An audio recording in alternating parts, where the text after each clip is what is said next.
تاریخ کا ایک ایسا بڑا فراڈیا جس کے پاس نہ تو کوئی تعلیم تھی اور نہ ہی تجربہ، لیکن پھر بھی وہ اپنے دماغ کا استعمال کر کے کبھی پائلٹ بنا تو کبھی ڈاکٹر، کبھی وکیل بنا تو کبھی پروفیسر۔ یہ فراڈیا اتنا مشہور ہوا کہ اس پر ایک فلم بھی بنائی گئی۔ اس ویڈیو میں ہم آپ کو بتائیں گے کہ یہ فراڈیا شخص آخر کون تھا، یہ کہاں رہتا تھا اور اس نے اپنے فراڈ کیریئر کی شروعات آخر کیسے کی۔ ان تمام سوالوں کے جواب آپ جانیں گے آج کی اس ویڈیو میں۔ You know, I was a 16-year-old boy who ran away from home and ended up on the streets of New York City. To the podium, it is to talk about fraud and cybercrime and counterfeiting and identity theft and things of that nature. Frank Abagnale یہ وہ شخص ہے جسے تاریخ کا سب سے بڑا فراڈیا مانا جاتا ہے۔ اس شخص نے اپنی زندگی کا پہلا فراڈ 16 سال کی عمر میں کیا تھا۔ جب فرینک کے والدین کے درمیان ڈائیورس ہو گئی تو یہ اپنا گھر چھوڑ کر امریکہ کے شہر نیو یارک شفٹ ہو گیا۔ اب نیو یارک شفٹ ہو کر فرینک نے چھوٹے موٹے کام کرنا شروع کر دیے۔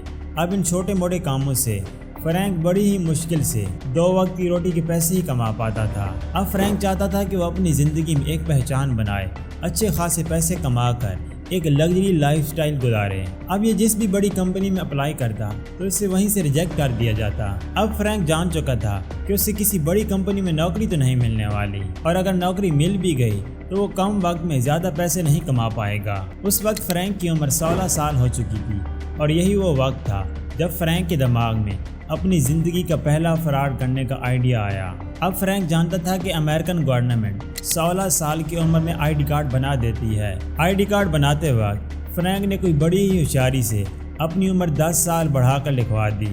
اب یاد رہے کہ یہ فرینک کی زندگی کا سب سے پہلا فراڈ تھا۔ آئی ڈی کارڈ پر عمر زیادہ لکھوانے کے بعد اسے جلد ہی ایک اچھی نوکری مل گئی۔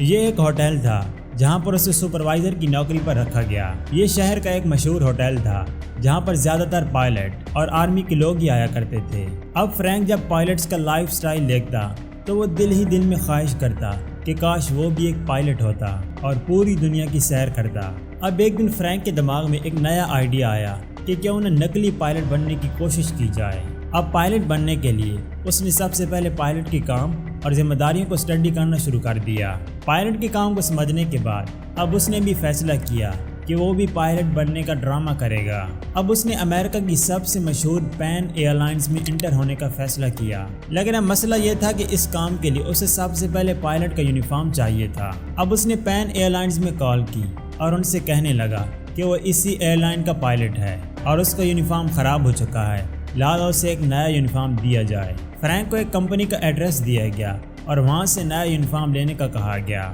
فرینک اس کمپنی میں گیا اور بڑی ہی ہوشیاری سے ایک نیا یونیفارم بنوا لیا۔ اب فرینک کو پین ایئر لائنز کا یونیفارم تو مل چکا تھا، لیکن ابھی بھی اسے انٹر ہونے کے لیے ایک چیز کی ضرورت تھی، اور وہ چیز تھی پائلٹ آئی ڈی کارڈ۔ وہ جانتا تھا کہ اگر اس نے پین ایئر لائنز میں آئی ڈی کارڈ بنوانے کے لیے کال کی تو اسے پوچھ گچھ کی جائے گی، اس لیے اس نے پین ایئر لائنز میں کال کرنے کی بجائے ڈائریکٹ اس کمپنی سے رابطہ کیا جہاں سے پائلٹ آئی ڈی کارڈ بڑی ہی آسانی سے بنوایا جا سکتا تھا۔ اب یہاں پر قسمت اس کا پورا ساتھ دے رہی تھی۔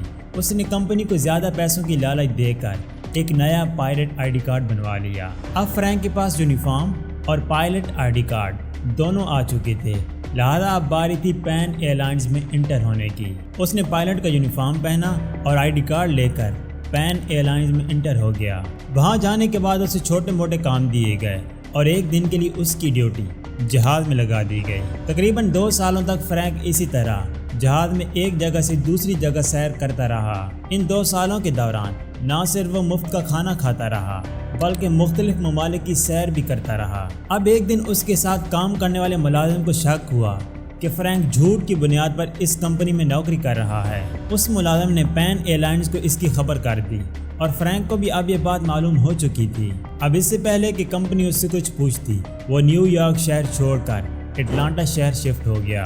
دوسرے شہر شفٹ ہونے کے بعد اسے رہنے کے لیے جگہ چاہیے تھی، لیکن اس اپارٹمنٹ کے مالک کے ساتھ رینٹ ایگریمنٹ کرنا تھا۔ رینٹ ایگریمنٹ میں اس نے بتایا کہ وہ ایک ڈاکٹر ہے اور کیلیفورنیا سے نئے شہر آیا ہے۔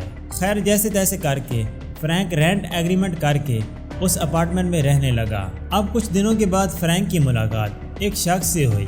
اس شخص کا کہنا یہ تھا کہ وہ ایک چائلڈ ڈاکٹر ہے۔ اب اس شخص سے ملاقات کے بعد فرینک کو اندر ہی اندر خوف محسوس ہونے لگا کہ کہیں اس شخص کو معلوم ہی نہ پڑ جائے کہ وہ ایک ڈاکٹر نہیں بلکہ نیو یارک سے بھاگا ہوا ایک مجرم ہے۔ اب اس ڈاکٹر نے فرینک کو کئی بار اپنے ہسپتال میں آنے کی دعوت دی، لیکن فرینک نے ہر بار کوئی نہ کوئی بہانہ بنا کر اسے ٹال دیا۔ اب اسی دوران فرینک نے خود کو محفوظ رکھنے کے لیے ایک جعلی ڈاکٹر سرٹیفکیٹ بھی بنوا لیا تھا۔ اس سرٹیفکیٹ میں لکھا تھا کہ اس نے ہارورڈ یونیورسٹی سے ڈاکٹر کی ڈگری حاصل کی ہے۔ اب تک اس چائلڈ ڈاکٹر کی فرینک سے اچھی خاصی دوستی ہو گئی تھی، جس وجہ سے ایک دن وہ اسے زبردستی اپنے ہسپتال لے آیا۔ اسی طرح ایک دن فرینک کے چائلڈ ڈاکٹر دوست کے ہسپتال میں ویکنسیز آئیں اور فرینک کو اس ہسپتال میں نوکری کے لیے رکھ دیا گیا۔ اب فرینک کو اس کے دوست کے ہسپتال میں نوکری تو مل چکی تھی، لیکن وہ اندر ہی اندر گھبرا رہا تھا کہ کہیں اس کا فراڈ پکڑا نہ جائے۔ یہاں پر بھی اس سے ایک سپروائزر کی نوکری دی گئی تھی اور اس کے انڈر کئی نرسز اور ٹرینرز کام کر رہے تھے۔ فرینک کو جب بھی کسی مریض کو چیک کرنا ہوتا تو وہ یہ ذمہ داری کسی ٹرینر یا نرس کو دے دیتا تھا تاکہ وہ خود کو پکڑ جانے سے محفوظ رہ سکے، لیکن آخر وہ کب تک خود کو بچا سکتا تھا۔ فرینک کو اس ہسپتال میں نوکری کرتے ہوئے اب 11 مہینے ہو چکے تھے۔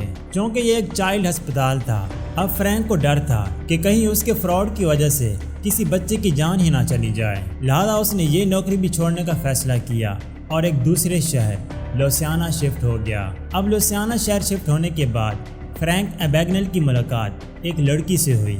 فرینک نے اس لڑکی کو بتایا کہ وہ ایک وکیل ہے اور ابھی وہ بے روزگار ہے۔ فرینک کی اس لڑکی سے کافی اچھی دوستی ہو چکی تھی۔ ایک دن وہ لڑکی فرینک کو ایک پارٹی میں بلاتی ہے اور پارٹی میں اس کی ملاقات ایک کورٹ کے وکیل سے کرواتی ہے اور ساتھ میں یہ ریکویسٹ بھی کرتی ہے کہ اس کا دوست ایک اچھا وکیل ہے لیکن ابھی وہ بے روزگار ہے، لہذا وہ اسے اپنے ساتھ نوکری پر رکھ لے۔ اب وکیل کہتا ہے کہ اس سے ایک ٹیسٹ لیا جائے گا، اگر وہ اس ٹیسٹ کو اچھے طریقے سے پاس کر پاتا ہے تو وہ اسے اپنے ساتھ نوکری پر رکھ لے گا۔ فرینک نے پارٹی سے واپس آنے کے بعد قانون کی کئی کتابیں پڑھیں اور ٹیسٹ دینے کے لیے خود کو اچھی طرح سے تیار کرنے لگا۔ اب تک فرینک کی عمر 20 سال ہو چکی تھی اور وہ خود کو ٹیسٹ میں پاس ہونے کے لیے تیار بھی کر چکا تھا۔ ٹیسٹ دینے کا وقت آیا اور فرینک نے کوئی بڑی ہی بہادری سے ٹیسٹ میں اچھے نمبر لے لیے اور اسے نوکری پر رکھ دیا گیا۔ اب فرینک کورٹ میں نوکری کر رہا تھا اور سب کچھ بالکل ٹھیک چل رہا تھا۔ ایک دن کورٹ میں اس کی ملاقات ایک نئے وکیل سے ہوئی۔ اس وکیل کو فرینک بتاتا ہے کہ وہ ہارورڈ یونیورسٹی سے قانون کی ڈگری لے چکا ہے۔ اب اتفاقاً وہ وکیل بھی ہارورڈ یونیورسٹی سے ڈگری لے چکا تھا۔ اس نے باتوں باتوں میں فرینک سے پوچھا کہ پڑھائی کے دوران ان کا پروفیسر کون تھا۔ اب فرینک چونکہ جھوٹ بول رہا تھا، اس لیے اسے ہارورڈ یونیورسٹی کے بارے میں کچھ بھی معلوم نہیں تھا۔ اس نے بہانہ بنا کر اس وکیل سے جان چھڑائی اور واپس گھر آ گیا۔ گھر پہنچ کر اس نے فیصلہ کیا کہ اس سے پہلے کہ اس کی ملاقات پھر سے اسی وکیل کے ساتھ ہو جائے، وہ جلد ہی یہ شہر چھوڑ دے گا۔ دوستو، اب لوسیانا شہر سے بھاگنے کے بعد فرینک ایک دوسرے شہر شفٹ ہو گیا اور یہاں پہنچ کر وہ قدم رکھتا ہے ایک یونیورسٹی میں۔ یونیورسٹی میں پہنچ کر وہ وہاں کے ایڈمنسٹریٹر کو یقین دلوانے کی کوشش کرتا ہے کہ وہ جس شہر سے آیا ہے وہاں پہلے وہ ایک پروفیسر تھا اور اب وہ اس یونیورسٹی میں نوکری کرنا چاہتا ہے۔ کافی محنت کے بعد ایڈمنسٹریٹر اس کی بات پر یقین کر لیتا ہے اور فرینک اس یونیورسٹی میں جھوٹا پروفیسر بن کر پڑھانا شروع کر دیتا ہے۔ اب تک فرینک کو اس یونیورسٹی میں پڑھاتے ہوئے 8 سے 10 ماہ ہو چکے تھے، لیکن اب تک فرینک کے فراڈ کی خبریں امریکہ کے مختلف شہروں میں پھیل چکی تھیں۔ اب پولیس کے ساتھ ساتھ FBI کی ٹیم بھی اسے تلاش کر رہی تھی۔ جب فرینک تک یہ بات پہنچی تو وہ فوراً سے امریکہ چھوڑ کر یورپ شفٹ ہو گیا اور پھر یورپ میں بھی اس نے کئی فراڈ کیے، لیکن اب فرینک کے فراڈ مزید نہیں چلنے والے تھے کیونکہ FBI ٹیم کو پتہ چل چکا تھا کہ فرینک فرانس میں موجود ہے۔